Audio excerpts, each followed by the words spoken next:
Hey everyone, Chris here with the final filler video of 2016. And yeah, I know you guys were expecting some fractal animations because I was kind of making a big deal about them on Twitter, but turns out making fractal animations takes a lot longer than I remember it. Mainly because I'm trying to do it at 1080p and 60 frames a second. So I basically ran out of time to be able to put together enough animations to make for a full video. So instead, I decided to take a look at a game that I played quite a lot of back in the early 2000s, but I haven't actually touched this thing in a while now, so I'm kind of surprised it works on Windows 10. But in any case, this game is called Ants, and it's by Miroslav Nemesic. I hope I'm pronouncing her name right, but basically this guy put together something called Peter, and it's a programming sort of language, except it's all done visually with graphics. And it's primarily aimed towards children, though, quite frankly, anybody could use it. But what's interesting about the Peter system, as he calls it, is that it comes with over 100 example programs. Which, that's a lot of example programs for something like that. But this was one of the games that's included as an example. And what's interesting is that I obtained this without knowing anything about that. So, I don't know, like maybe somebody compiled this as its own separate thing and just put it out on the internet at some point. I don't know. But in any case, I managed to I have this game, but if you want to learn more about the Peter system itself, just go to www.gemtree.com and you can find it there along with commercial usage pricing and downloads for the light version and stuff like that. But in any case, this is what I want to talk about right here is this game, Ants. And it's a very basic game when it comes down to it. As you can see, it's a card-based game. So I'm the blacks on the right here, or left here. That's the right. The right is the reds. And you can play as either side. The only difference is that black always goes first. And you can even have two players going. You could have it so the computer plays itself if you really want to. And the basic goal of the game is to either get your castle up to a height of 100 units, or completely decimate the opponent's castle. So as you can see, we start with 2 builders, 2 soldiers, and 2 magi, as well as 5 bricks, 5 weapons, and 5 crystals. Our castle height's 30, our fence height is 10. The fence is basically defense. So any normal attack will hit the fence first, and if the fence is gone, it'll hit the castle. And that's basically it. Just run the numbers and do what you can. So, let's see. Well, looking at my cards, I have a builder right here, or a school card, which will give me another builder.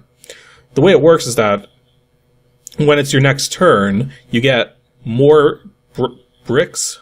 You get more bricks, weapons, and crystals based on how many builders, soldiers, and magi you have. So I want to get this card played as soon as I can. So I'm not going to play this walls or bases or anything. Let's instead attack him. And that'll do 4 damage. It's going to hit his fence first. He's going to build his tower up a bit. I'm going to continue my assault with an archer. He's going to conjure some weapons. I don't like that. But let's get that school going so that we can get more builders. Ooh, got a powerful attack there. Well, I've got an even more powerful attack than that, but I need 28 weapons to use it. So it's going to be a while yet. Now he's at the point, all the builders, soldiers, and magi, you gain those with cards that cost 8 resources to use. And he's almost up to 8 on his crystals here. So I'm going to go crush his crystals to try and hold off him playing a card like that. If he has one. I don't know what cards he has, but... And I'm going to conjure some weapons. Ooh, good timing too, because I just got that recruit card there. Let's do the recruit first. And now we'll do the school to get more builders. So he's going to try to crush my bricks. It's going to be kind of hopeless considering the fact I'm building these up really quickly now. I don't really have a great selection of cards to go here, so let's just start building my wall back up. Because he did quite a bit of damage to it. And to my castle, come to think of it. Actually, I should be able to play this archer and then still be able to play the banshee next turn. Ooh, but I just got a recruit card. Oh. Yeah, let's hold off on the banshee and get the recruit going. It may have seemed like the wrong decision, but I'm going to be building up more soldiers faster over the turns now that I've played that card instead of the Banshee, so I think it was the right choice. But I got to play my fort there. Oh, he got to play a fort too. Oh, but I got some pixies. Get my castle up even higher.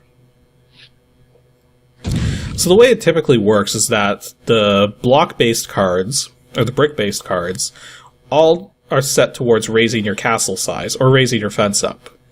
All of the green cards for the attacks are generally something that's going to affect the other player in some way.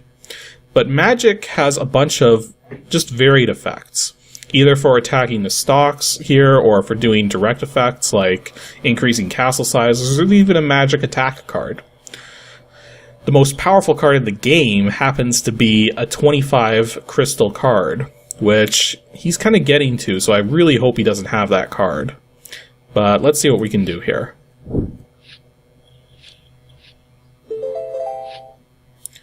So another card I can play right now is the Thief card. But Thief is an odd one because it costs 15 weapons to use the Thief card, but all I'm doing is like getting 5 back in each of these, and that's presuming he even has 5 in all of those. So there's not really a net gain in resources for me, like overall, but it does provide him a net loss of 15 resources. So depending on how he's doing in terms of Builder, Soldier, and Magi, sometimes it's a good card to play. And I'm actually going to go for it. At the very least, it'll slow him down. I got 5 soldiers now. Shouldn't take that long at all to build up for my other Banshee. And the Wayne card's nice, because what it does is it increases your castle size while decreasing the opponent's castle size. I got a bunch of these cards. Actually, I got a really good chance of winning this very soon.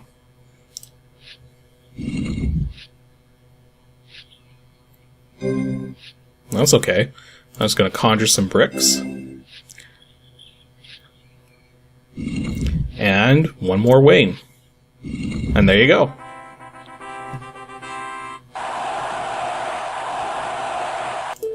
So I've won 1 so far. Oh, an interesting selection of cards to start with here. But this is actually my second time trying to record this. My first time trying to record this, I had 2 really bad games. So I'm kind of glad that this is turning out a little better. But in any case, I only got the one brick-based card here, so I'm going to start off with that one. Let my other resources build up. Ooh, the fence card's pretty powerful. Mind you, it doesn't help towards your end goal of getting the castle up, but having some good defense is always a good idea. I'm not sure what I want to play here. I'm going to crush his weapons. The crush cards are usually not that good, unless your opponent has a very low number of builders, soldiers, or magi, whichever you're trying to crush, and you also want to make sure that they have the appropriate number of bricks, weapons, or crystals. Like, I mean, playing a crush weapons card right now, if I had one, would be pointless because he has no weapons. So I know it looks like he's winning right now, but remember that he hasn't played any builders or soldiers or magi, and I've really got those up. So by having those resources coming in, it means I'm going to be able to play whatever cards that I get, whereas he has to worry about saving up for his cards. So it's interesting, even though I'm in a better state than him in terms of resources, he's in a better state in terms of just getting his castle all done up and everything. So unless I get some pretty decent cards really soon, he may still win this just from the fact he's been able to get his castle up.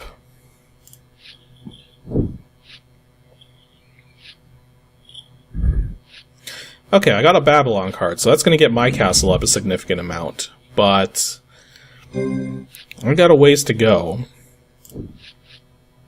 So I can bring my castle up even higher. And there's another fort card right there. So long as he doesn't have any excessive building cards, like, I mean, a fort card would win it for him right now. So I better do something about that. There we go. Actually, I think a fort card would still win it for him, so let's do another archer.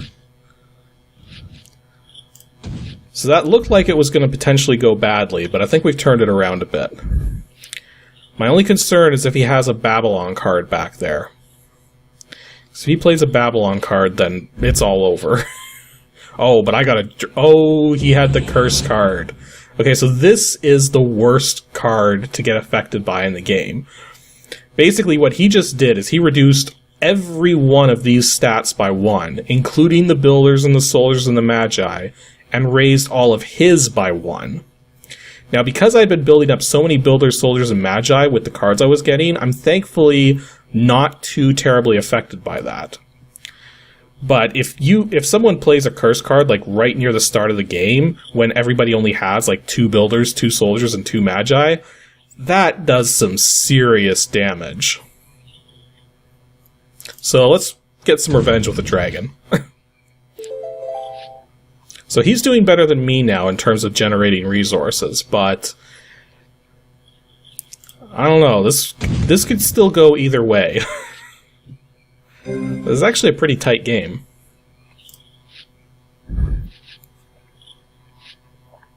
Oh, he had a second curse card? Oh, jeez. That's not good. I mean, I have a good number of resources built up, but still. Ooh, he had pixies going. He must have just got that card, because he had a ton of crystals. He had a third curse card. Are you freaking kidding me? So, there's one thing about this game I don't particularly like, and that's, I don't think it's an actual deck that's being shuffled and distributed across different players. I think what's actually happening is that the cards are just randomly being selected from different probabilities. Because quite frankly, sometimes I've literally seen it where it's like, I'll have like 3 curse cards, and he'll have 3 curse cards too. It's ridiculous how that can happen. Because, like, I mean, right now, look at this. All I have are these conjure and crush things. Like, I mean, I'm managing to keep damaging him, but it's only because I keep getting cards that... Oh, hang on. 2 simple castle increasing cards will do it at this point. So let's just hope for the right cards here.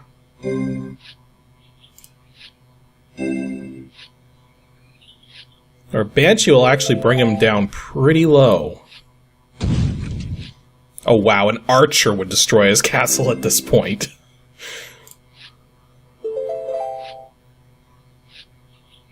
Oh, he had a dragon. Dragon's not cool. There's the archer. Don't build up your fence. Don't build up... He's done. He is done. I won with an archer. I don't think I've ever done that before. Winning with an archer. So yeah, that's Ants. It's a surprisingly fun game. I have no idea how I acquired this, considering the fact it's like an example program for the Peter system and not something that you normally would download. But... And the other thing too is I don't actually know if the Peter system comes with this, like, for the free version. But it's something to look up if you guys are interested. So, again, it's www.gemtree.com. The Peter system download is actually pretty small, so, you know, if you guys are interested in looking it up, it's a graphical programming system of all things. I think I already mentioned it's targeted towards children, but could really be used by anyone. And that's really all I got to say about this thing. So, hope you guys enjoyed seeing this little game here. Kind of surprised it actually works in Windows 10. Literally, all I did was I just found the executable in my backups of everything. I was like, ooh, I wonder if this works. I tried running it, worked perfectly. So I guess that's a testament to just how well coded it is, considering the fact it's working in Windows 10 for something that's like, I don't know, 14 years old? Something like that. In any case, thanks for watching, and I hope you guys will continue to watch into the Season 5 of Ancient DOS Games starting on January 7th, 2017, which is just a few weeks away now. Or actually, yeah, 3 weeks away. So, in terms of the hint for the 201st episode of the show, basically it's an adventure game with a really short name. And that's about as much as I can say without giving it away. So if you guys think you know which game that could be, make sure to send your guess to adg@pixelships.com.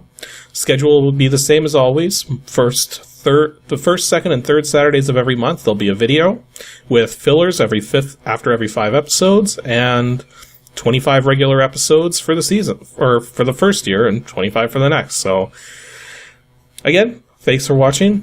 Hope you guys continue to enjoy Ancient DOS games, continue to enjoy Shovelware Diggers, and whatever else happens to be coming your way. So, stay tuned for all of it. Thanks for watching, everyone, and special thanks to those of you supporting me on Patreon. Here's just a small sample of you guys.